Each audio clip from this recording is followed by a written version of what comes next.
Students, ये कैसे possible है कि अगर आप एक छोटी ढोलकी को बजाते हैं, ठीक है, और उसमें से आपके पास कम आवाज़ आती है, उसके मुकाबले में अगर आप एक जो ढोल है, ठीक है, जो बड़ा ढोल है जिसको शादी ब्याह पे आप बजाते हैं, ठीक है,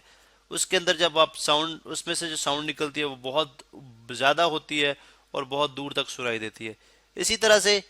अब आप ये भी देखते हैं कि अगर, यानी एक क्वेश्चन तो ये है, ठीक है। अब नेक्स्ट क्वेश्चन इज कि अगर आप इस डोल को, यानी क्वेश्चन नंबर 1 हमारा ये आ गया, ठीक है। तो दूसरा क्वेश्चन ये है जी कि आप एक अगर इस ढोल को आराम से हिट करेंगे, ठीक है, वो जो स्टिक होती है आपके साथ, अगर आप उसको इसको आराम से हिट करेंगे तो इसमें से हल्की आवाज आएगी, अगर आप जोर से हिट करेंगे तो आपको ज्यादा आवाज आएगी। ये क्वेश्चन नंबर 2 है जिसको हमने आंसर करना है। और इसी तरह से थर्ड इज कि अगर आप ढोल से दूर मूव करते जाते हैं तो आपको आवाज कम सुनाई देती है, जैसे जैसे आप बजते हुए ढोल के करीब मूव करते जाएंगे तो आपको आवाज ज्यादा होगी। ये 3 क्वेश्चन हैं जिनके हम जो है वो क्वेश्चन, जिसके हम आंसर्स करेंगे, ये 1, 2 और 3। अब देखिए, यहां से मालूम हुआ जी कि साउंड जो लाउड, साउंड की जो लाउडनेस है, यानी साउंड कितनी ऊंची है, ये कितनी मध्यम है, कितनी फेंट है, वो 3 चीजों पर डिपेंड करता है, जो बेसिक चीजें हैं। द फर्स्ट वन, जब हमने बोला जी कि ढोल, स्मॉल ढोल से कम आवाज आती है और बड़े ढोल से ज्यादा आती है, बेशक आप उनको सेम फोर्स के साथ हिट करो। अब उसकी रीजन ये है कि जो लाउडनेस ऑफ साउंड है वो vibrating area of the body पे जो है वो डिपेंड करती है। Vibrating area of the body, क्या मतलब हुआ कि अगर आपकी क्योंकि साउंड अगर आप देखते हैं तो हम क्या करते हैं, हम जो इसके इसके इसकी जो स्किन होती है ढोल की, उसको हम बहुत जोर से हिट करते हैं। अब वो उसका, जिस जगह पे हम हिट करते हैं वहां पे मौजूद वो पार्टिकल्स को वाइब्रेट कराती है। जब वो वाइब्रेट करते हैं तो वो वाइब्रेशन आपके जो साइडों पे एयर पार्टिकल्स मौजूद हैं उन तक पहुंचती है और वो उनके थ्रू होती हुई वो लिसनर तक पहुंच जाती है। अब चूंकि अगर इस केस में देखें तो जो वाइब्रेटिंग एरिया था, जो ढोल का फेस था, जो स्किन थी एक तरफ, एक जो उसकी साइड है वो ढोलकी के मुकाबले में बहुत बड़ी है, जिसकी वजह से आपको ढोल में से ज्यादा आवाज आती है और छोटी जो ढोलकी होती है उसमें से कम आवाज आती है। इसको अगर आप एक और एक्सपेरिमेंट से समझना चाहते हैं तो आप ऐसे करें कि एक ट्यूनिंग फोक, जिसको हम बात कर चुके हैं, जो आप लेबोरेटरी के अंदर यूज करते हैं, इस ट्यूनिंग फोक को अगर आप हिट करते हैं तो आप इसके अंदर जो साउंड प्रोड्यूस होती है, यानी इसके 2 प्रोंग्स होते हैं, आप जानते हैं ये आयरन का बना होता है और इसके 2 प्रोंग्स होते हैं, ये प्रोंग 1 है, ये प्रोंग 2 है, ठीक है। अब इसको अगर आप इसके किसी एक प्रोंग को रबर पैड पे हिट करते हैं तो आपको नॉर्मली साउंड इसकी सुनाई नहीं देगी। अगर आप इसको कान के करीब लेके जाएंगे तब आपको हल्की सी आवाज सुनाई देगी। लेकिन अगर इसी प्रोंग को जब आप हिट करें और आप इसको किसी टेबल के ऊपर रख दें तो आप देखेंगे कि आपको बहुत ज्यादा आवाज सुनाई देगी। उसकी रीजन क्या थी कि पहले जो वाइब्रेटिंग एरिया था वो सिर्फ जो थी वो आपका ये प्रोंग था, लेकिन जब आपने इसको टेबल के ऊपर रख दिया तो अब ये टेबल को भी मूव कराएगा। इसका मतलब है वाइब्रेटिंग एरिया आपका बढ़ गया, जिसकी वजह से आपको ज्यादा साउंड सुनाई देती है। यही वजह है कि vibrating area of the body जो है वो डायरेक्टली प्रोपोर्शनल है। डायरेक्टली प्रोपोर्शनल को आप जानते हैं कि हम इस साइन के साथ लिखते हैं, proportional with the loudness of the sound, यानी जितना वाइब्रेटिंग एरिया ज्यादा होगा साउंड उतनी ज्यादा लाउड होगी, लाउडनेस ऑफ साउंड। फर्स्ट तो ये होगी। सेकंड हमारा क्वेश्चन था कि अगर, यानी ये ऐसे क्यों होता है कि अगर एम्पलीट्यूड, यानी अगर मैं इसको जोर से हिट करता हूं तो आवाज ज्यादा आती है एक ही डोल को, अगर इसको मैं हल्का सा हिट करूं, यानी इसकी एक फेस को हल्का सा हिट करूं तो आवाज कम आती है। उसकी भी बेसिकली रीजन यही है कि जो वाइब्रेटिंग एरिया होता है, वाइब्रेटिंग एरिया,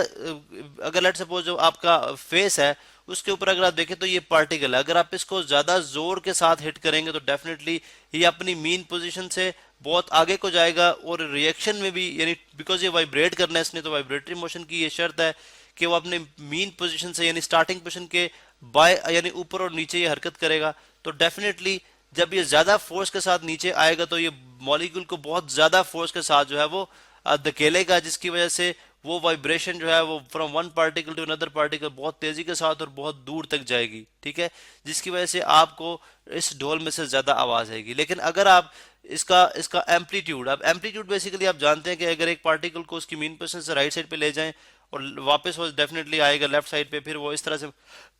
मूव करता रहेगा, तो अपनी रेस्टिंग पोजीशन, जिसको हम ओ का नाम दे रहे हैं, रेस्टिंग पोजीशन से दोनों एक्सट्रीम पे ऊपर, यानी राइट साइड पे या लेफ्ट साइड पे, यहां से लेकर यहां तक का डिस्टेंस, ये भी आपके पास एम्पलीट्यूड है। मैं ए एम पी लिख रहा हूं सिर्फ शॉर्ट में, और ओ से लेकर लेफ्ट साइड तक का जो डिस्टेंस है, यानी ए ओ बी भी आपका एम्पलीट्यूड है और ओ ए भी आपका एम्पलीट्यूड है। तो अगर आप ऑफ कोर्स जब आप इसको जोर से हिट करेंगे तो ये जो इसकी चादर होगी, इस जिसको हम फेस कह रहे हैं ढोल का, वो ज्यादा जोर से वाइब्रेट करता हुआ पार्टिकल को ज्यादा धकेलेगा और ज्यादा डिस्टरबेंस वो अगले पार्टिकल तक ट्रांसफर होगी और बहुत ज्यादा एम्पलीट्यूड के साथ होगी, जिसकी वजह से आपको वो ज्यादा आवाज सुनाई देगी। अगर आप इसको हल्का सा हिट करेंगे तो डेफिनेटली लेट सपोज ये जो पार्टिकल है थोड़ा सा हिट हुआ हल्का सा, तो ये यहाँ तक आएगा, फिर यहाँ से वापस जाएगा। तो इस लिहाज से ये जो डिस्टरबेंस होगी बाहर एयर मॉलिक्यूल्स के ऊपर, वो भी जो है वो कम प्रोड्यूस करेगा, जिसकी वजह से हमें वो कम साउंड सुनाई देगी। इसका मतलब ये हुआ कि जो लाउडनेस ऑफ साउंड है वो सेकंड जो एलिमेंट है जिस चीज के ऊपर वो डिपेंडेंट है, that is amplitude. Amplitude amplitude of the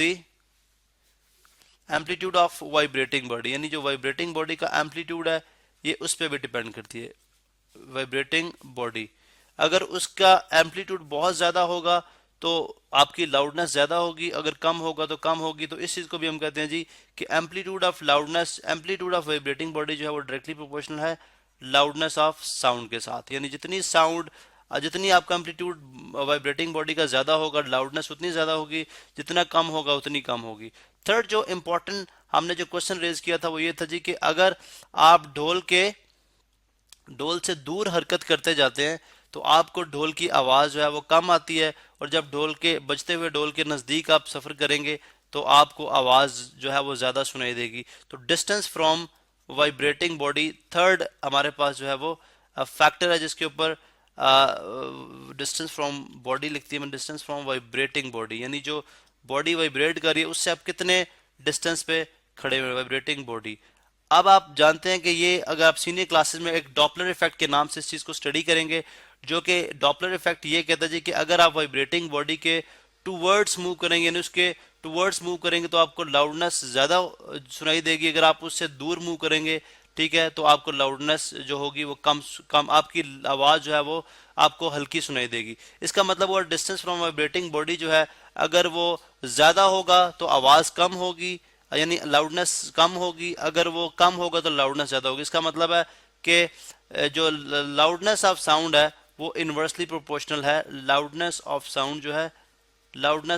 है वो यहाँ पे इनवर्सली प्रोपोर्शनल है। यहाँ पे सिंपली एक्चुअली तो ऐसे है कि जो लाउडनेस ऑफ साउंड जो है वो यहाँ पे एक डिपेंडेंट फैक्टर है अपॉन वाइब्रेटिंग बॉडी, लेकिन यहाँ पे जस्ट मैं एक रिलेशन के तौर पे आपको शो करा रहा हूँ, ठीक है, कि loudness of sound directly proportional to vibrating area of the body, इसी तरह से वो प्रोपोर्शनल है आपकी एम्पलीट्यूड ऑफ वाइब्रेटिंग बॉडी, और इसी तरह से वो proportional distance from vibrating body.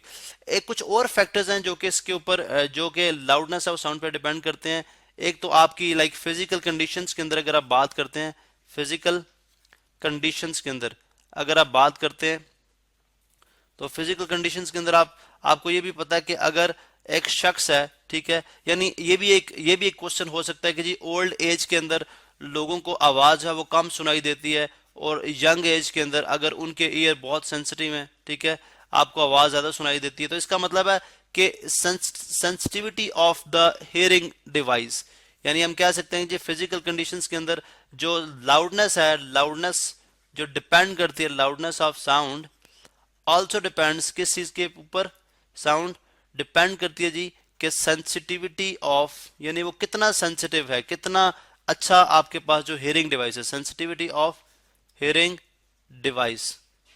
Device. अब ये आप अगर आपने ये देखना है कि एक बूढ़े आदमी को ज्यादा कम क्यों सुनाई देता है, यंग बंदे को ज्यादा क्यों सुनाई देता है, उसके लिए हमने हियरिंग ऑफ साउंड के ऊपर डिटेल लेक्चर बनाया है, जिसके अंदर हम कंस्ट्रक्शन ऑफ ईयर की बात करते हैं कि ईयर की इंटरनल स्ट्रक्चर क्या है और वो किस तरह से वर्कआउट करती है, जो आपकी वाइब्रेशंस होती हैं उनको किस तरह से एक साउंड में कन्वर्ट करती है, या आपको फीलिंग ऑफ साउंड किस तरह से उस केस में आती है। ठीक है जी। इसी तरह से अगर आप देखें तो जो इंटेंसिटी ऑफ साउंड है, यानी साउंड की शिद्दत, यानी साउंड की जो इंटेंसिटी है उसका जो है आपकी फिजिकल यानी सेंसिटिविटी ऑफ हियरिंग डिवाइस से कोई ताल्लुक नहीं है। लेकिन हमने यहाँ पे बात की लाउडनेस का, इस चीज से बहुत गहरा ताल्लुक है कि आपका जो हियरिंग डिवाइस है वो कितना सेंसिटिव है। तो नेक्स्ट लेक्चर में हम जो फर्दर कैरेक्टरिस्टिक्स ऑफ साउंड है उनके ऊपर बात करेंगे।